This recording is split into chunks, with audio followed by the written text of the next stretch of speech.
They say the line between a king and a corpse is just one bad decision. For Dante Moretti, the most feared man in Chicago, that decision was trusting the wrong brother. Bleeding out in a freezing alleyway with a price on his head, he wasn't the Don anymore. He was just prey. He had 5 minutes to live before his rivals finished the job. He didn't expect a savior, and he certainly didn't expect her. She was just a waitress in a rusted Honda Civic, counting pennies for rent. But when Sarah Jenkins opened her car door that night, she didn't just save a life. She started a war.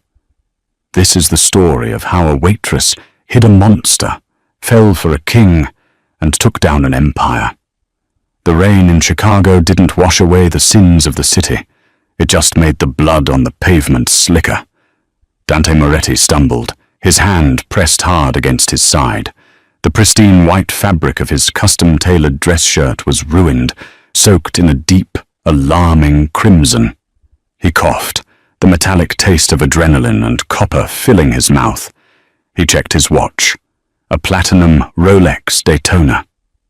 It was 2:14 a.m. 10 minutes ago, he had been sitting in the VIP booth of the Velvet Room on Rush Street, finalizing a territory agreement with the Vanchetti family. It was supposed to be a peace treaty.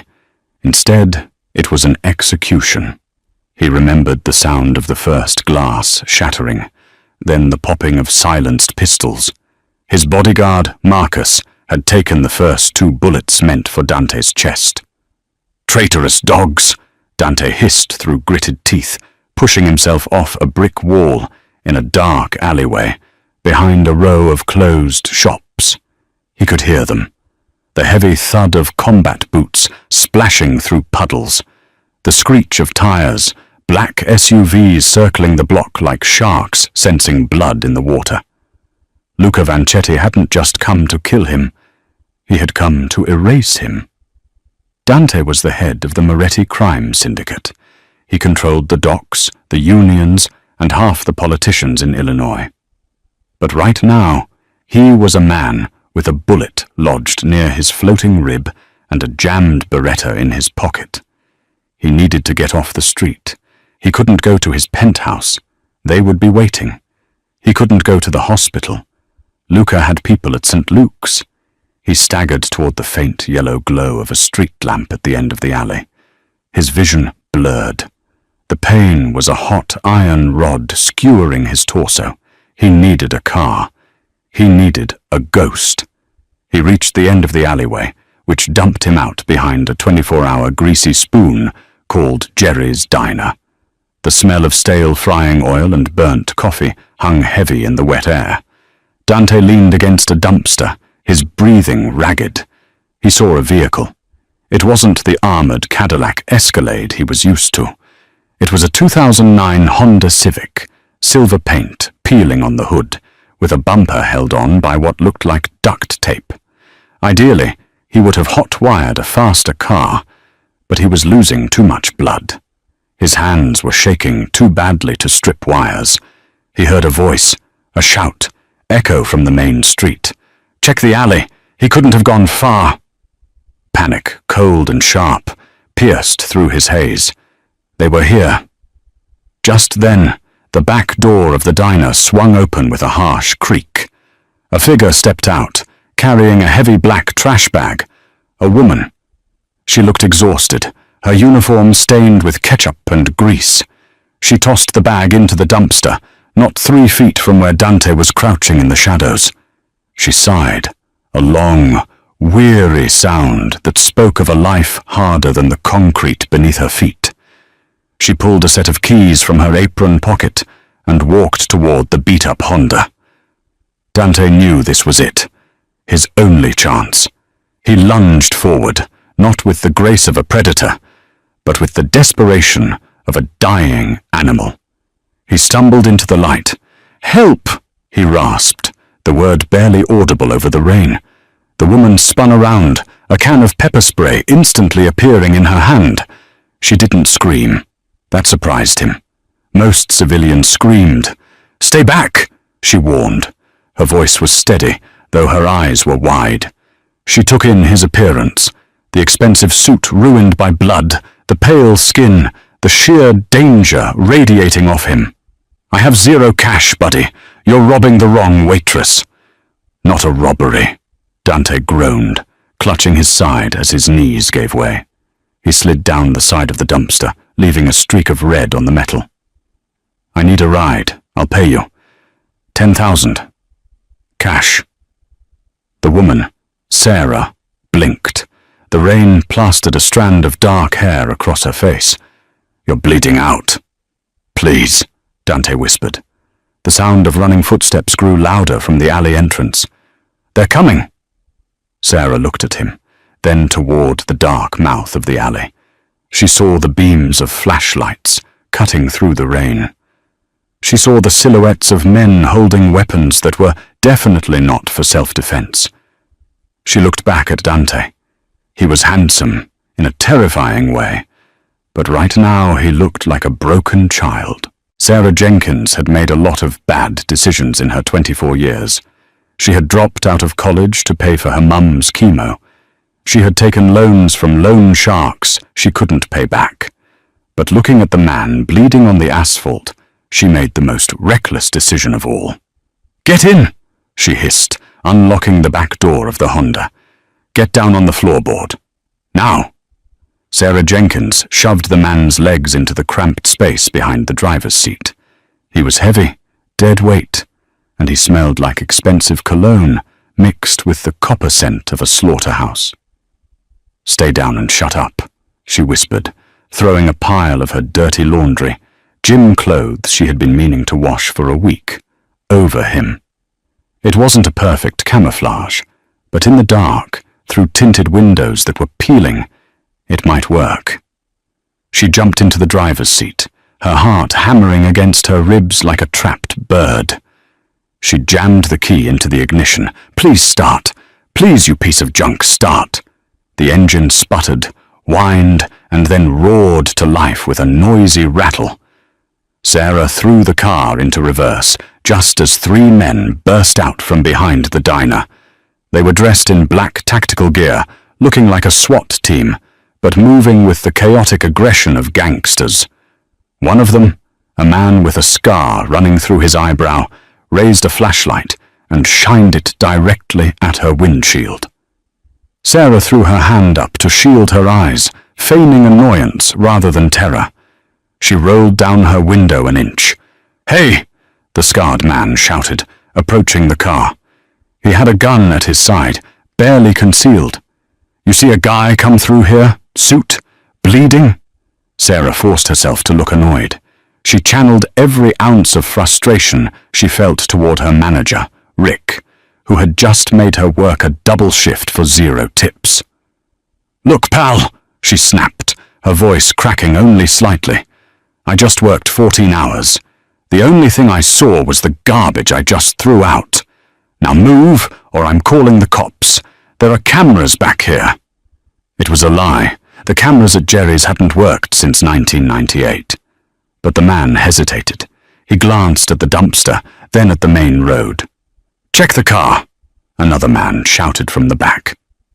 Sarah's grip on the steering wheel tightened until her knuckles turned white.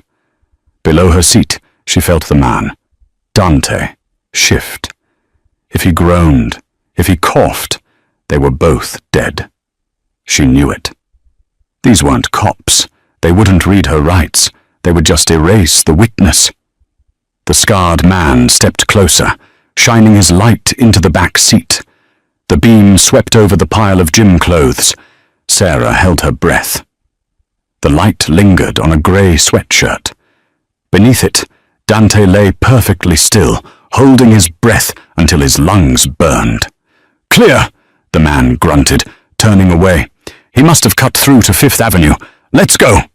They turned and sprinted toward the street. Sarah didn't wait. She slammed her foot on the gas. The Honda lurched forward, tires spinning on the wet asphalt before catching grip. She peeled out of the parking lot, merging onto the empty street, her heart rate spiking so high she felt dizzy. She drove for 10 minutes in silence, taking random turns, weaving through the industrial district toward the highway. Only when she was sure no SUVs were following did she speak. "Hey," she said, looking in the rear-view mirror. "You still alive back there?" There was a pause, then a low groan. The pile of laundry shifted. Dante pushed the clothes aside and pulled himself up to a sitting position. His face was grey, drained of colour, but his eyes, piercing, ice blue, were alert. "Barely," he muttered. "You handled that surprisingly well." "I grew up in a bad neighbourhood," Sarah said tightly. "I know how to lie to men with guns. Where am I taking you? A hospital?" "No," Dante barked, then winced, clutching his side. "No hospitals. They'll find me. Do you have a place? Somewhere quiet?" Sarah laughed, a high-pitched, hysterical sound. "My place? Buddy, I live in a studio apartment the size of a shoebox, with walls thin enough to hear my neighbour sneeze. You bleed on my carpet. I lose my security deposit." "I will buy you the building," Dante said, his voice serious. He reached into his blood-soaked jacket and pulled out a money clip. He fumbled with it, his fingers slippery with blood, and tossed a wad of bills onto the passenger seat. Sarah glanced at it. It was a stack of hundreds. Thick, easily $2,000 or $3,000. That was 3 months of rent. That was her mum's medication for the next 6 weeks. She bit her lip. This was insane. This was harbouring a fugitive. But the money was real, and the man in her back seat was dying. "If you die in my apartment," Sarah said, her voice trembling, "I am dragging your body to the curb." "Deal," Dante whispered, closing his eyes. Sarah merged onto I-90, heading toward the south side. She kept checking her mirrors. Every set of headlights looked like a threat. "What's your name?" she asked, trying to keep him awake. "Dante," he murmured. "I'm Sarah." "Sarah," he repeated, testing the weight of it. "You drive like a maniac, Sarah." "It's the Chicago way," she retorted. Silence fell over the car again. Sarah turned on the radio to drown out the sound of Dante's ragged breathing. A news report was playing. "Shootout at the Velvet Room in downtown Chicago. Leaves 3 dead. Police are searching for Dante Moretti, alleged head of the Moretti crime family, who fled the scene." Sarah's blood ran cold. She slammed on the brakes, the car skidding slightly. She turned around in her seat, staring at the man. "Moretti?" she whispered. "You're the mob boss? The one on the news?" Dante opened one eye. He looked at her, defenseless, yet carrying an air of absolute authority. "I am," he admitted. "And right now, Sarah, I am the only thing standing between you and the people who want me dead. Because now that you've helped me, they will come for you too." Sarah felt the world tilt on its axis. She wasn't just a waitress anymore. She was an accomplice. "I should kick you out right now," she said, tears pricking her eyes. "You could," Dante agreed softly. "But you won't. Because you need that money. And I need to survive. We are stuck together, Piccola." Sarah looked at the money on the seat. She looked at the blood staining her upholstery. She gripped the wheel, cursed loudly, and slammed her foot back on the gas. She drove him home. Sarah's apartment was located in a crumbling brick building in Bridgeport. It wasn't glamorous, but it was anonymous. Getting Dante up the 3 flights of stairs was a nightmare. He was heavy, dense with muscle, and fading fast. Sarah had to drape his arm over her shoulder, taking most of his weight. Every step was a struggle. "Quiet!" she hissed as they passed Mrs. Gable's door on the 2nd floor. Mrs. Gable was 80 years old and watched the hallway through her peephole like a hawk. They made it inside her apartment. It was small, cluttered with books and bills, but clean. Sarah dumped Dante onto her beige sofa. He groaned, his head lolling back. "Okay," Sarah said, pacing the room. Okay. I have a first aid kit. I have band-aids and peroxide. That's not going to cut it, is it? Dante looked down at his side. The bullet had torn through the oblique muscle. It wasn't an organ hit, he didn't think, but it was deep. I need... needle, Dante gritted out. Thread. Vodka or whiskey. And a knife. Sarah stared at him. You want me to perform surgery? I'm a waitress, Dante. I serve burgers. You have small hands, Dante said, his eyes losing focus. Steady hands. You can do it. Or I die here. Sarah ran to her kitchenette. She grabbed a bottle of cheap vodka she kept for bad days. She found a sewing kit she used to mend her uniform. She grabbed a steak knife. She returned to the sofa. This is going to hurt. I know, Dante said. He took the bottle of vodka, unscrewed the cap with his teeth, and took 3 long swigs. Then he poured the rest over the wound. He didn't scream, but a guttural growl ripped from his throat. His body arched off the sofa, muscles seizing. Do it, he gasped. For the next hour, Sarah Jenkins worked in a fugue state of horror and focus. She dug the bullet out with the sterilized knife tip. It hadn't gone as deep as she feared. She poured more vodka. She threaded the needle. Her hands, usually shaking from caffeine and stress, were rock steady. She stitched the wound closed, counting the stitches. 1, 2, 10. When she finished, she was covered in sweat and his blood. She taped a gauze pad over the stitches. Dante had passed out from the pain halfway through. Now he lay still on her couch, his chest rising and falling in a rhythmic slumber. Sarah sank to the floor, leaning her back against the armchair. She stared at the man who had turned her life upside down in less than 2 hours. He was terrifyingly beautiful, even in this state. The sharp jawline, the dark stubble, the expensive watch that cost more than her entire life's earnings. She reached for the stack of cash he had thrown on the passenger seat. She counted it. $5,000. It was enough to pay off the loan shark, Vinny, who had been threatening to break her legs if she didn't pay by Friday. It was a miracle, a bloody, dangerous miracle. She stripped off her ruined uniform and threw it in the trash. She showered, scrubbing her skin until it was raw, trying to wash away the feeling of the night. When she came out, wrapped in a robe, Dante was awake. He was watching her. His eyes were clearer now. You saved me, he said, his voice raspy but strong. Don't get used to it, Sarah replied, grabbing a glass of water and handing it to him. As soon as you can walk, you're leaving. Dante took the water, his fingers brushing hers. A spark, electric and undeniable, shot through Sarah's arm. She pulled back quickly. Sarah, Dante said, the men who did this? The Vanchetti brothers? They will check the traffic cameras. They will track your car. We aren't safe here for long. My car? Sarah's eyes widened. My license plate? Exactly. We need to ditch the car. Tonight. That car is my livelihood, Sarah cried. I can't just ditch it. I will buy you 10 cars, Dante said dismissively.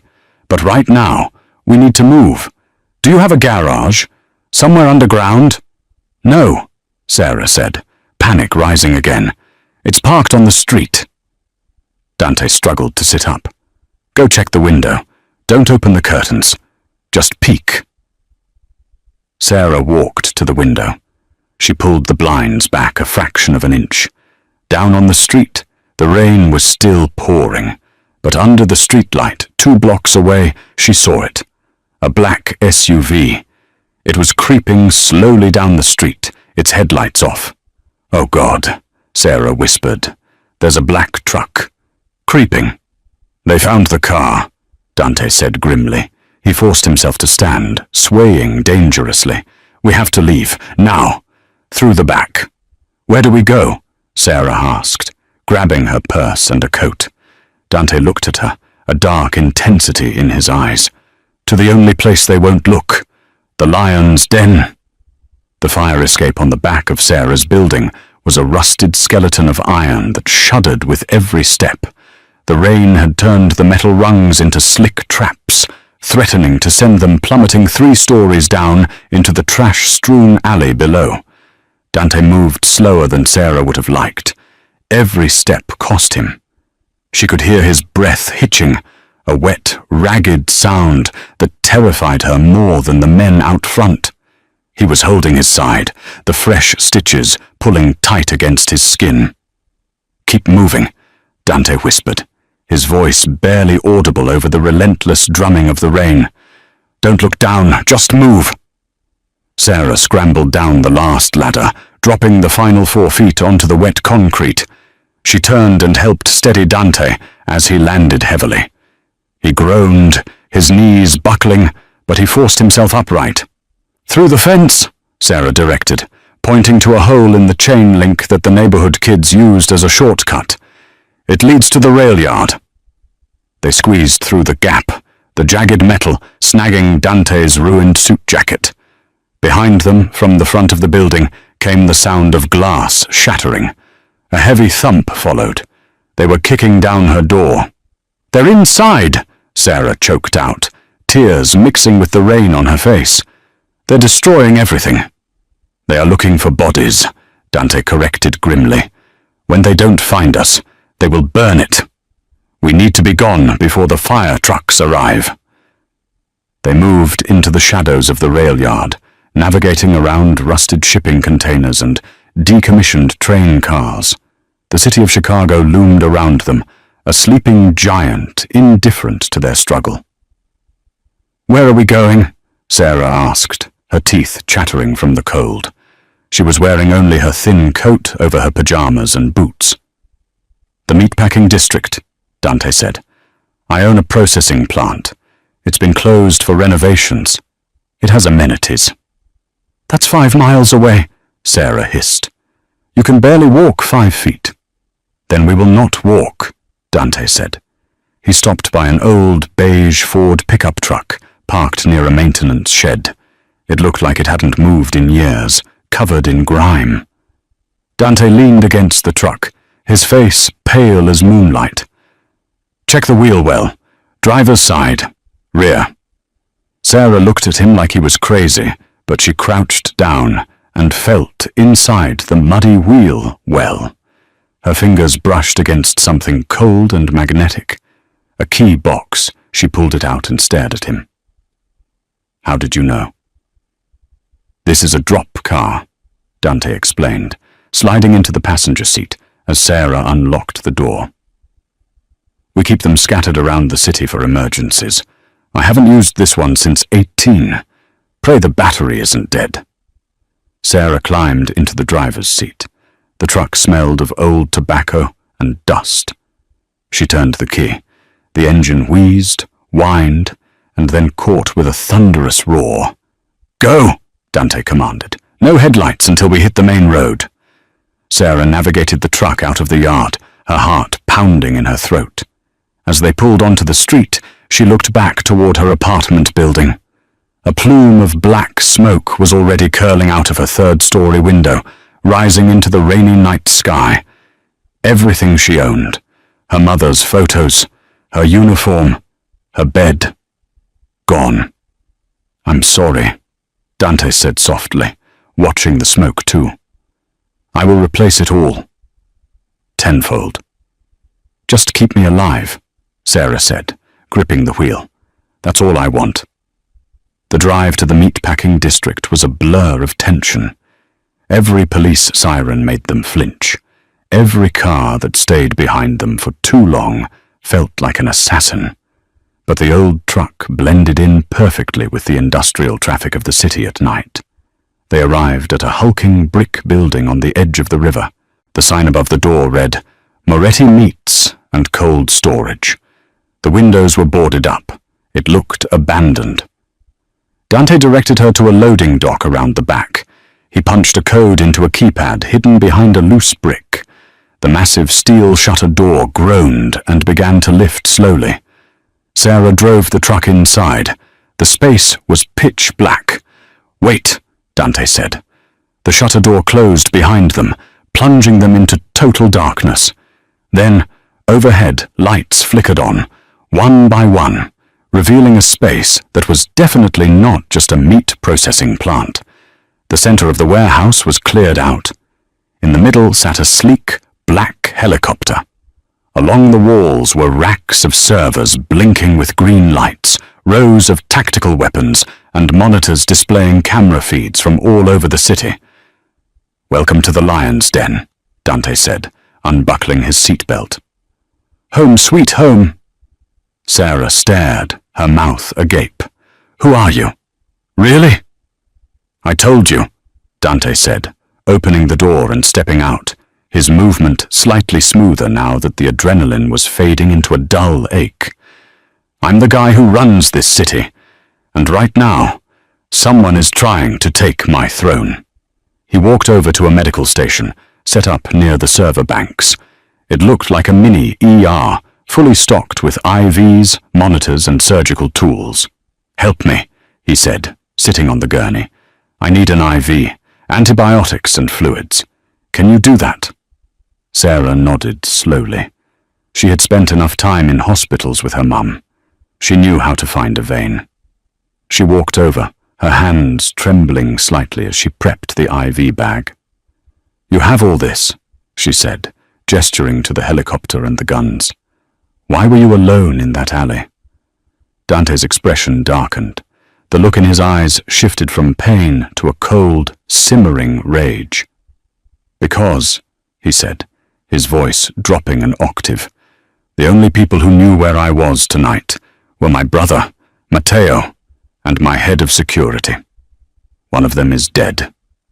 The other is a traitor." Sarah inserted the needle. Dante didn't flinch. "My brother," he whispered, staring at the blank monitor on the wall. "My own blood. He sold me to Vanchetti."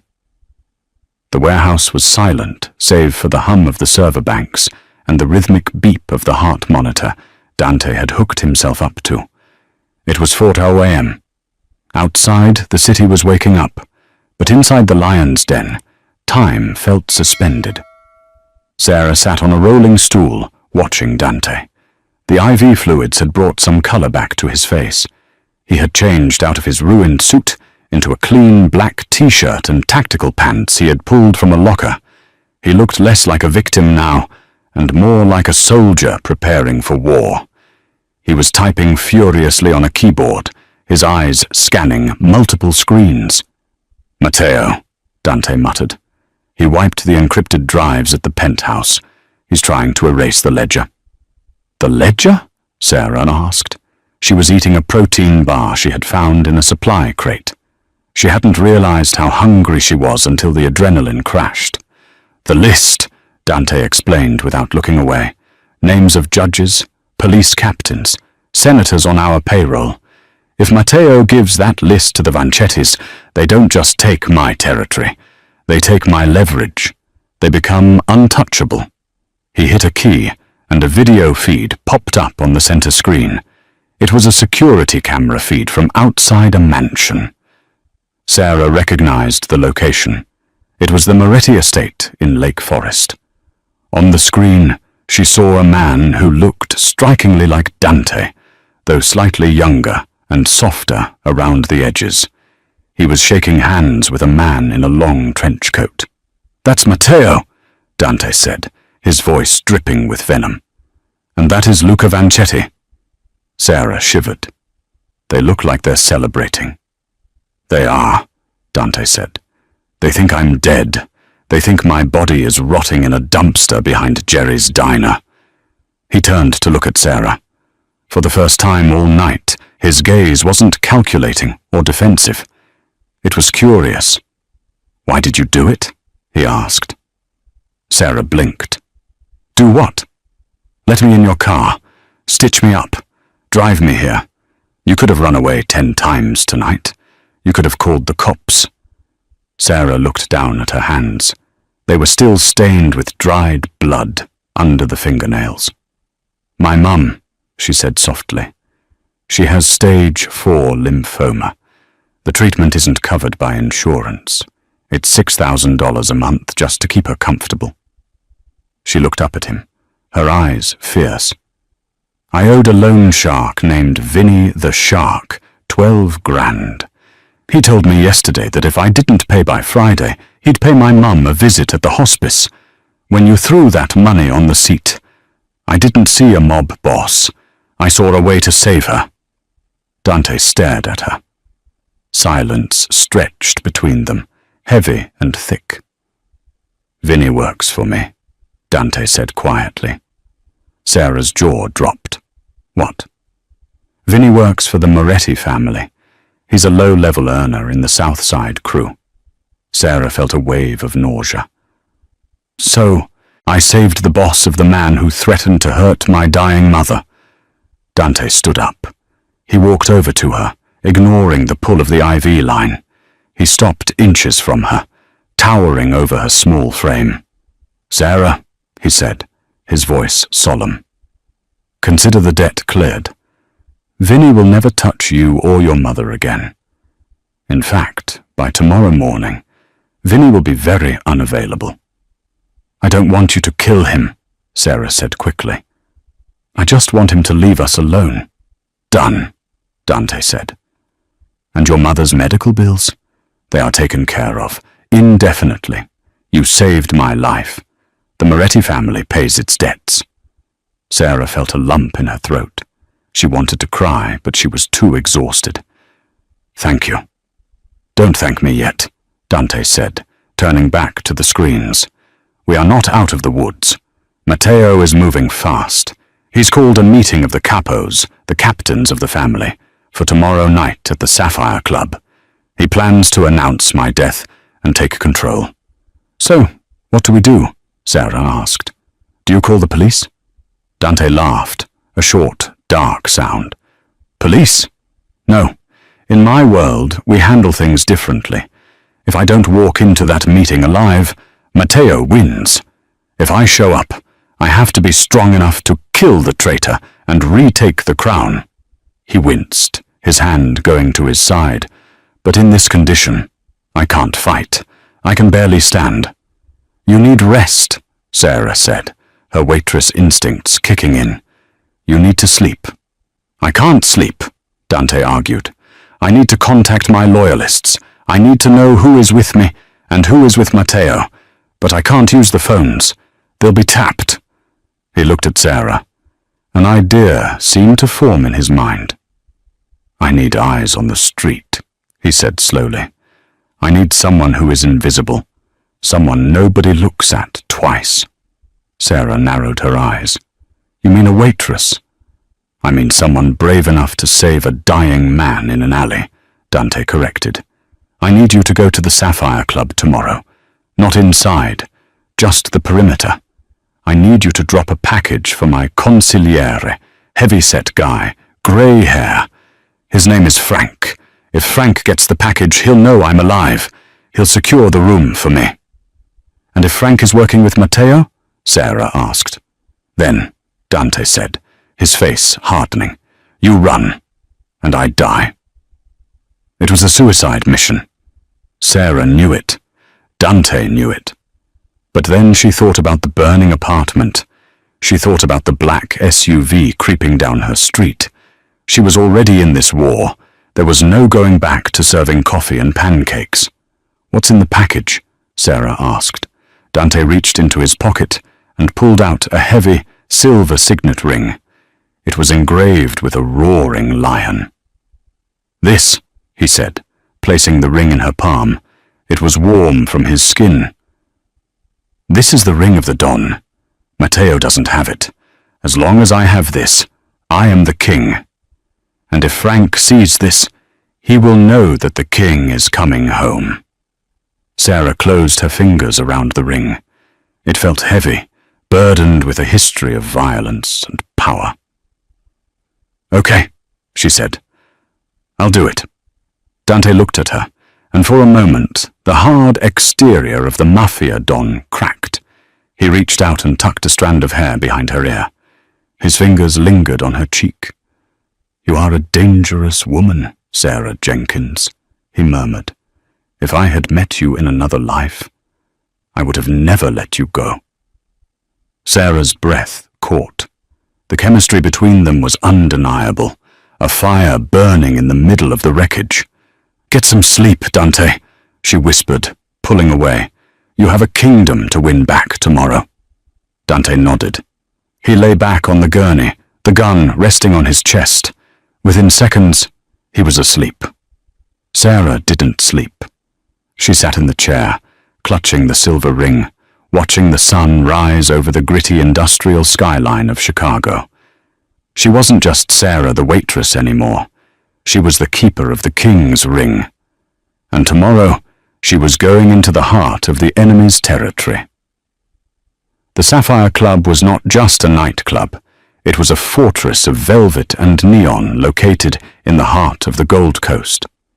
It was the crown jewel of the Moretti Empire, the place where politicians shook hands with hit men and where the fate of the city was decided over glasses of 50-year-old scotch. Tonight, the air around the club was electric. Black SUVs lined the curb 3 deep. Men with earpieces and bulging suit jackets patrolled the perimeter. To the average passerby, it looked like a celebrity party. To Sarah Jenkins, watching from the tinted window of a borrowed sedan across the street, it looked like a shark tank. "Are you sure about this?" Sarah asked, her hand gripping the door handle. She was no longer wearing her pajamas. Inside the lion's den, Dante had found a wardrobe left behind by one of his ex-associates. Sarah was now dressed in a sleek, black cocktail dress that hugged her frame, with a pair of heels that cost more than her car. She looked like she belonged in the VIP section, but she felt like an imposter who was about to be eaten alive. Dante sat in the driver's seat. He looked worse than he had an hour ago. The adrenaline was fading, leaving behind the stark reality of blood loss and fever. His skin was sheen with sweat, his eyes glassy. He checked the magazine of his pistol for the 10th time. "I can't go in yet," Dante rasped. "If I walk in that front door alone, Matteo's men will cut me down before I reach the bar. I need Frank to clear the path. I need him to know I'm alive." He looked at Sarah. "You don't have to go in. You can drop the package at the valet stand. Tell them it's for Frank." "No," Sarah said, surprising herself. "If I leave it at the valet, it might never get to him. Matteo will have people checking everything. I have to put it in his hand." She wasn't doing this for the money anymore. She was doing it because she had seen the man behind the monster. She had seen Dante stitch up his own side to survive. She had seen the rage and the sorrow when he spoke of his brother. She was invested. "Frankie, the Walrus Russo," Dante recited. "He'll be at the main booth, back left. He's heavy, bald, always smoking a cigar even though it's illegal indoors. He's the only man in that room who loved my father like a brother. He's the only one I trust." "Got it," Sarah said. She opened her clutch purse. Inside, wrapped in a cocktail napkin, was the silver signet ring. "Back left booth, bald guy, cigar." She took a deep breath, opened the car door, and stepped out into the cool night air. The walk to the entrance felt like walking the plank. The bouncers were massive, their eyes scanning the crowd for threats. Sarah channeled every ounce of attitude she had learned from dealing with rude customers at the diner. She lifted her chin, fixed a bored expression on her face, and walked straight toward the velvet rope. "Guest list?" the bouncer grunted, stepping in her path. "I'm with Mr. Vanzetti's party," Sarah lied smoothly. "I'm the entertainment he requested for the evening." The bouncer looked her up and down. The dress did its job. He smirked, unhooked the rope, and stepped aside. "Go on in, sweetheart. Don't keep Luca waiting." Sarah stepped inside. The bass of the music hit her chest like a physical blow. The club was dark, lit only by strobes and the blue glow of the bar. It was packed with people dancing, drinking and laughing, oblivious to the war that was about to start in their midst. She navigated through the crowd, her eyes scanning the room. Her heart hammered against her ribs. Don't look nervous. Don't look lost. She saw the VIP section. It was raised on a platform, separated by a glass half-wall. And there they were. Matteo Moretti sat in the center of the booth, looking like a king on a stolen throne. He was laughing, clinking a champagne glass with a man in a white trench coat, Luca Vancetti. The sight made Sarah's stomach turn. They were celebrating Dante's death. And there, sitting at the edge of the booth, looking miserable, was Frank. He was exactly as Dante described, a massive wall of a man with a grey moustache and a sad, bulldog face. He wasn't drinking. He was staring at his hands, an unlit cigar clamped between his teeth. Sarah took a deep breath. She grabbed a tray of drinks from a passing server who was too busy flirting with a patron to notice. "I'll take this to the VIP," she whispered to the startled busboy, moving before he could protest. She walked up the stairs to the VIP section. A guard moved to stop her, but she held the tray high. "Drinks for Mr. Moretti," she announced loudly. Matteo turned, his eyes glazed with alcohol. "Let her through," he waved dismissively. "I'm thirsty." Sarah walked to the table. Her hands were trembling so badly the glasses rattled, but the music masked the sound. She set the drinks down in front of Matteo and Luca. "Compliments of the house," she murmured. She moved to the end of the table, toward Frank. He didn't even look up. "Sir," she said softly. "Napkin?" She held out the cocktail napkin. Frank grunted, reaching for it without looking. His thick fingers brushed hers. "Take it," Sarah hissed, her voice barely a breath. "For Dante." Frank froze. His head snapped up. His eyes, dark and intelligent, locked onto hers. He felt the hard metal of the ring inside the napkin. He didn't gasp. He didn't shout. He was a professional. He simply closed his massive fist around the napkin, crushing it. He looked at Sarah, then subtly opened his hand just enough to see the silver lion. A spark of life returned to the old man's eyes. He looked at Sarah and gave a microscopic nod. Then he stood up. "Where you going, Frank?" Matteo called out, slurping his champagne. "We're about to make the toast." "Bathroom," Frank grumbled, his voice gravelly. "Old man bladder. Start without me." He walked past Sarah. As he passed, he whispered out of the side of his mouth. "Back door. Kitchen. 5 minutes." Sarah turned to leave, her heart soaring. She had done it. "Hey! You!" A hand grabbed her wrist. Sarah froze. She turned to see Luca Vancetti staring at her. His grip was like a vice.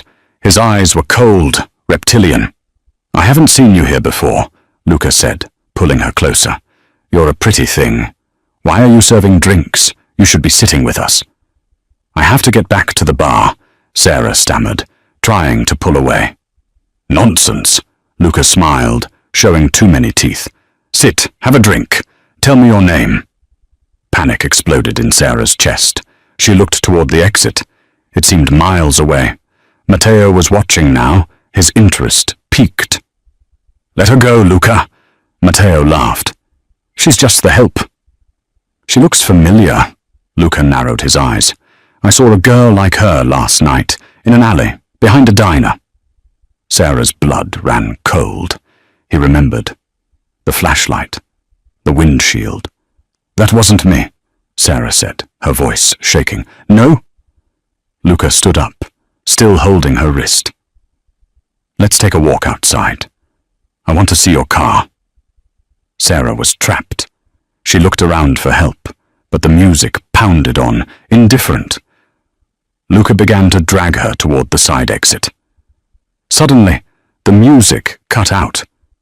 The sudden silence was deafening. The strobe light stopped, replaced by the harsh glare of the house lights, turning on full blast. The crowd groaned in confusion. At the top of the grand staircase, overlooking the entire club, the double doors kicked open with a thunderous bang. Every head in the room turned. Standing there, framed by the light from the hallway, was Dante Moretti. He was pale, sweating, and leaning heavily against the doorframe. But in his hand was a golden Desert Eagle pistol, and in his eyes was pure, unadulterated hellfire. "Get your hands off her, Luca!" Dante's voice boomed through the silent club. The sight of a dead man walking tends to freeze a room. For 10 seconds, nobody moved. A glass slipped from a woman's hand and shattered on the floor, the sound echoing like a gunshot. Matteo Moretti stood up slowly, his face draining of color until he looked like a ghost. "Dante," he whispered, "that's impossible. You're dead." "Disappointed?" Dante sneered. He took a step forward, fighting the pain that threatened to buckle his knees. "You missed a spot, brother. Next time you want to kill the king, make sure you don't send a clown to do it." Luca Vancetti dropped Sarah's wrist as if it were burning hot. He reached for the gun under his coat. "Don't!" a voice roared from the VIP booth. Frankie the Walrus Russo had returned from the bathroom. In his hands, he held 2 submachine guns he had pulled from the hidden cache behind the bar. He leveled them at Luca and Matteo. "Nobody moves," Frank shouted. "Anyone touches the Don, I turn this booth into a slaughterhouse." The security guards, Moretti men, looked between Matteo and Dante. They were confused. They had been told Dante was dead. "He's a traitor," Matteo screamed, pointing at Dante. "He sold us out. Kill him." "Liar," Dante shouted back. He reached into his pocket and pulled out a flash drive, the backup he had grabbed from the warehouse. He threw it over the balcony. It clattered onto the dance floor. "That drive contains the recordings," Dante yelled to his men. "Recordings of Matteo selling our roots to the Vancettis. He agreed to give them the south side if they killed me. He betrayed the family. He betrayed you!" The guards hesitated. In the Mafia, betrayal was the only unforgivable sin. Luca Vancetti realized the tide was turning. He wasn't a man who waited for permission. He drew his gun and fired at Dante. Bang! The bullet shattered the plaster next to Dante's head. Chaos erupted. Screams filled the air as patrons dove for the floor. Frank opened fire, the submachine guns roaring as he sprayed the table, forcing Luca and Matteo to dive for cover. "Sarah, get down!" Dante screamed. Sarah didn't need to be told twice. She scrambled under a heavy oak table near the VIP rail. Above her, glass shattered and wood splintered as bullets flew back and forth. Dante moved. Pain was forgotten. He vaulted over the railing, landing on the VIP platform. He wasn't fighting for territory anymore. He was fighting for survival. He saw Luca pop up, aiming at Frank. Dante fired 2 shots. One hit Luca in the shoulder, spinning him around. The Vancetti boss fell back, groaning. Matteo scrambled toward the back exit, trying to flee like a rat. "Matteo!" Dante roared. He chased his brother into the kitchen corridor.